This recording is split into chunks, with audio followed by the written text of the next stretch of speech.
కాళికామాత కృపా కటాక్షాలతో గ్రామ ప్రజలందరూ సుఖ సంతోషాలతో ఉండి పాడి పంటలు సమృద్ధిగా పండాలని మాతకు వేడుకున్నట్లు విశ్వబ్రాహ్మణ సంఘం కుల పెద్దలు మాజీ సర్పంచ్ వడ్ల సునీత ప్రభాకర్ ఆసుల పాండురంగాచారి అన్నారు.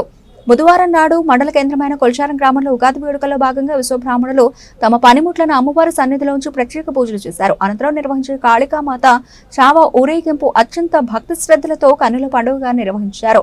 గ్రామంలోని ప్రధాన విధుల గుండా చావ రథయాత్ర ముందుకు సాగింది.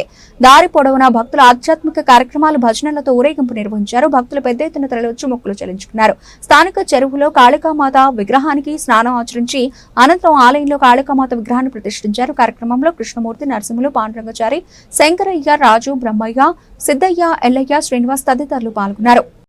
కొల్చారం గ్రామంలోని స్థానిక కాళికాదేవి ఆలయ ప్రాంగణంలో ఉగాది అమావాస్య రోజు విశ్వబ్రాహ్మణులు అనగా మను మయ్య విశ్వజ్ఞ దాయిల వారు వారి యొక్క పనిముట్లను గుడిలో పెట్టి పూజలు నిర్వహించడం జరుగుతుంది.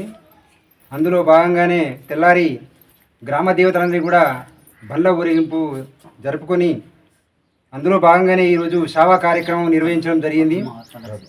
ఆ శావా కార్యక్రమం అనగా కాళికాదేవి మాతను చెల్ల వరకు తీసుకుపోయి స్నానం ఆచరించుకొని మళ్ళీ తీసుకొచ్చి గుళ్ళో నిలపడం జరుగుతుంది.